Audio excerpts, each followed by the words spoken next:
Sugar കുറയ്ക്കാൻ ഇതിലും വലിയ ഒരു സൂപ്പില്ല. അല്പം ഒരു പാൻ എടുത്ത് അതിലേക്ക് അല്പം വെളിച്ചെണ്ണ ഒഴിച്ച് വെളുത്തുള്ളി ചെറുതായി അരിഞ്ഞത് സോട്ട് ചെയ്യുക. അതിലേക്ക് തന്നെ ക്യാരറ്റ് ചെറുതായി അരിഞ്ഞത്, സവാള ചെറുതായി അരിഞ്ഞത് വഴട്ടുക. ഇത് കോറപ്പൊടിയാണ്. ഒരു 3 ടേബിൾ സ്പൂൺ കോറപ്പൊടി എടുക്കുക. അതിലേക്ക് വെള്ളം ഒഴിച്ച് നന്നായിട്ട് ഡൈല്യൂട്ട് ചെയ്തുക. കട്ട കുത്താതെ ഡൈല്യൂട്ട് ചെയ്തെടുക്കണം. അതിനുശേഷം നമ്മൾ ഈ പാനിൽ ക്യാരറ്റും സവാളയും കൂടെ സോട്ട് ചെയ്തതിലോട്ട് ഉപ്പിട്ട് അത് നന്നായി വഴറ്റുക.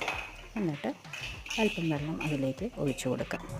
വെള്ളം ഒഴിച്ചൊന്ന് ചൂടായി വരുമ്പോൾ നമുക്ക് ഈ ഡൈലൂട്ടി വെച്ചിരിക്കുന്ന കോറപ്പൊടി അതിലേക്ക് മെല്ലെ ഒഴിച്ചു കൊടുത്ത് നന്നായി ഇളക്കാം. കട്ട കുത്താതെ ഇളക്കിയെടുക്കണം. അതിലേക്ക് കുറച്ച് കുരുമുളക് പൊടിയും കൂടെ ചേർത്ത് കൊടുക്കാം. വേണമെങ്കിൽ ചേർത്താൽ മതി. നന്നായി ഒന്ന് ഇളക്കി കട്ട കുത്താതെ ഒരു സൂപ്പിൻ്റെ കൺസിസ്റ്റൻസിയിൽ നമുക്കത് മാറ്റി വയ്ക്കാം. ഒരുപാട് കട്ടിയാവരുത്. കട്ടിയായാൽ സൂപ്പിൻ്റെ കൺസിസ്റ്റൻസിയിൽ നിന്ന് മാറിപ്പോകും.